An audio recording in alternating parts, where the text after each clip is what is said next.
Do you ever have that one person at work who complains about everything? Constantly. It doesn't matter what the topic is: weather, projects, deadlines, boss, clients, traffic, pay, lunch, life.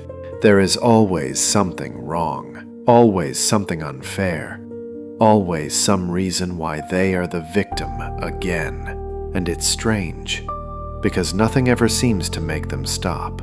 I keep wondering what reward the mind gets for looping the same suffering story on repeat. What is the emotional payoff there? Maybe the complaining becomes its own identity. Maybe the negativity is a shield. Maybe it becomes a twisted form of comfort. But when I sit with this longer and with more softness, I notice something more delicate underneath it.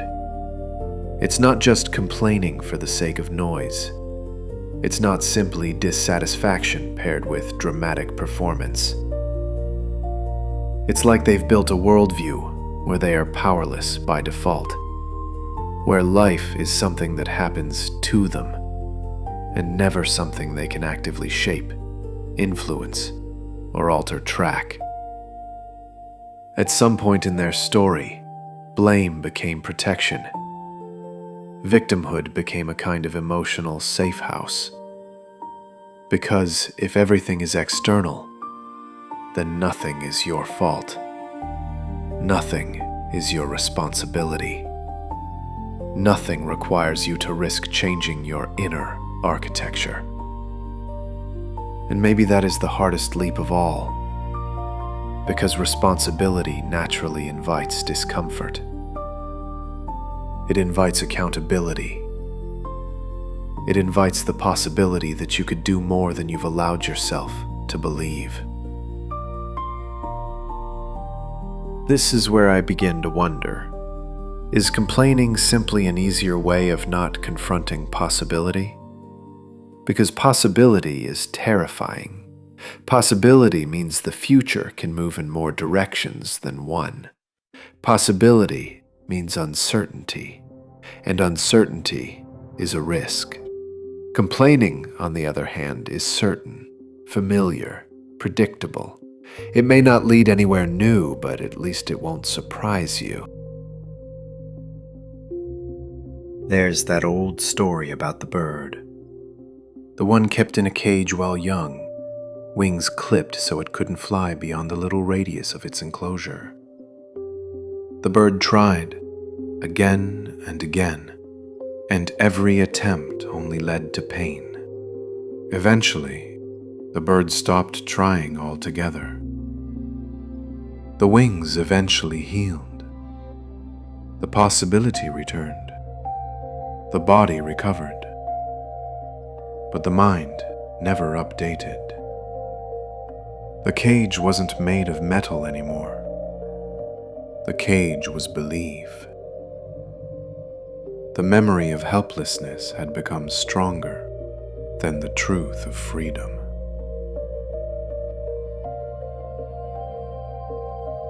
I keep thinking about how many people end up living this same metaphor.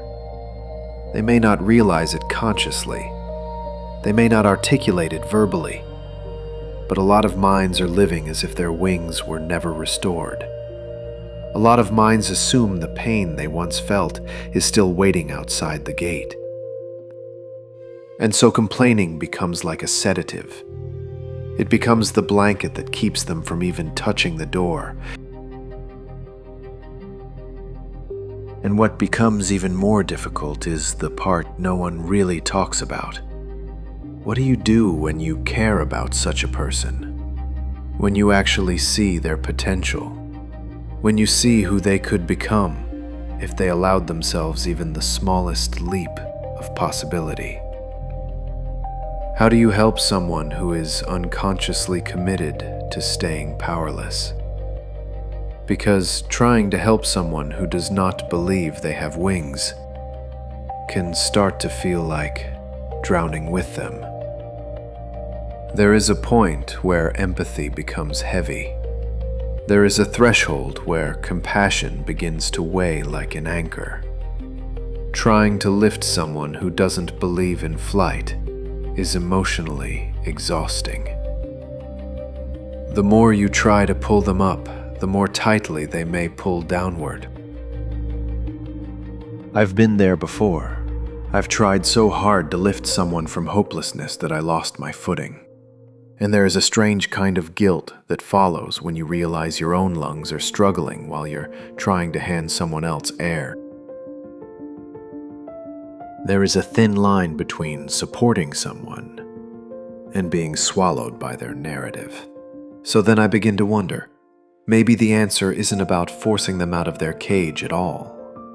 Maybe it's less about trying to convince them, and more about quietly showing them that the sky still exists, without demanding they acknowledge it on your timeline.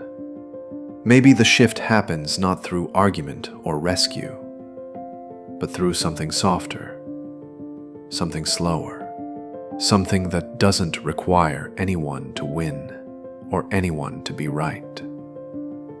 What if all you can really do is stay curious?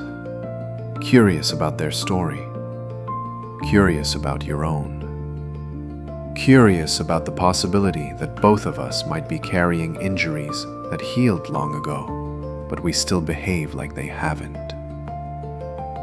Is it possible that hope isn't a tool we use to fix someone else, but a quiet light we hold so neither of us forgets? There is still a path forward, even when belief temporarily vanishes. How do you stay open without dissolving? How do you stay empathetic without absorbing their narrative as your own?